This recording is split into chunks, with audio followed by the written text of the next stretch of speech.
came as early as 6 a.m. to receive their monthly dose of drugs. But 7 hours later, there is no sign of the eagerly awaited vehicle from the Butabika hospital in Kampala. Today is Mental Health Clinic Day. Ogenda okwata enamba banga bw'otuuka eri oyizogamba nti ogende budde webuti olwawo kuluvaayo. Charles Ejera, who came in at 7, is lucky to be staying near here, so he got a moment to take us to his home to meet the ladies who help him deal with his epileptic condition, which is mostly categorized as a mental health issue because mental illness occasionally affects epileptics. Asobola mukuuma pulali wenzo mukwata ekiro namuyamba naye luli abadde ng'asula yekka. We define mental illness as a condition where somebody begins to feel abnormally, gets abnormal feelings. Issues of depression that affect our mood, behavior, and therefore end up either committing suicide or withdrawing from society. Alcohol disorders, things like HIV effects on the brain. Unfortunately for some disorders, the signs are mild, and most who experience these see no need for a medical checkup or medication. Most people in this community are epileptic, and the majority of them have come to receive soothing drugs. HIV.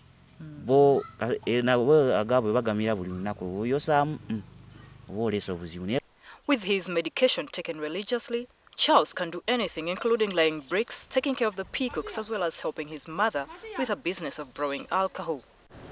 Meanwhile, just an hour after we returned to the Providence home, the Butabika car showed up. The glee with which it is met tells it all. Some of the patients and caretakers help with offloading their medicines. You as well noticed that we came very late, but because of the vehicles, sometimes the vehicle is being taken for other things, and it's the ambulance, because the ambulance is on emergency all the time. It would have gone to Mulago, it would have gone to take patients, it goes to big patients who have escaped somewhere on the roadside, and the distance. The distance is also a challenge, it's very far. When they arrive, they meet with as many as 100 patients because this is the only outreach center in the area, serving many patients from as far as Buyikwe, Mukono and Lugazi. We also have a challenge of being understaffed. However much we want to do the work very fast, you can't do it. These patients are supposed to take these drugs for a month without skipping the treatment. Some patients who are discharged from Butabika are glad to have this reconnection. This gentleman sometimes goes to the communities and identifies them and sends them for care. They can also know about their fellow community members, about their disabilities. So when they find them, they can direct them here for the service.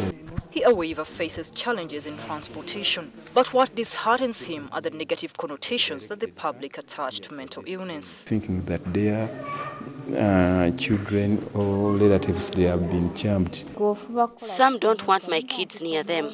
I see it in their eyes, so at times I lock my boys in the house. In the community, people think that people who are mentally sick are the only ones that are aggressive, violent, fighting, or probably walking naked. The number of people that are mentally sick but still able to function, they work, they study, but when they are silently suffering with various forms of mental problems.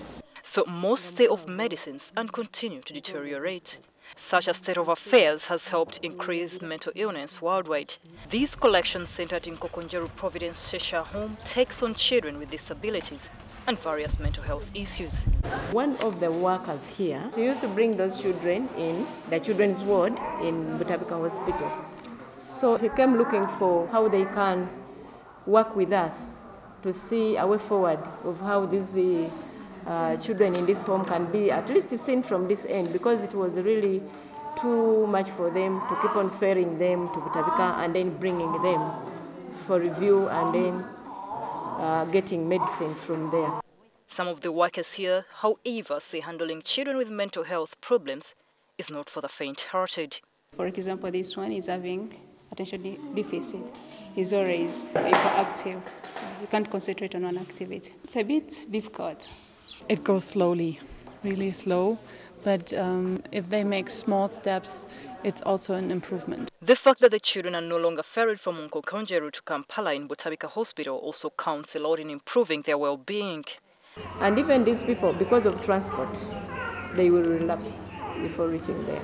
At the end of the day, though, most people who come here every first Thursday of the month are always happy to go away with their medicines.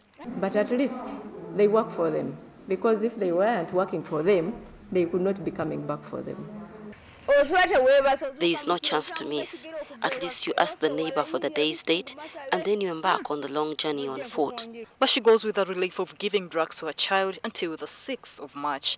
Besides, she's glad the drugs are easily accessible than when she had to go to Kampala.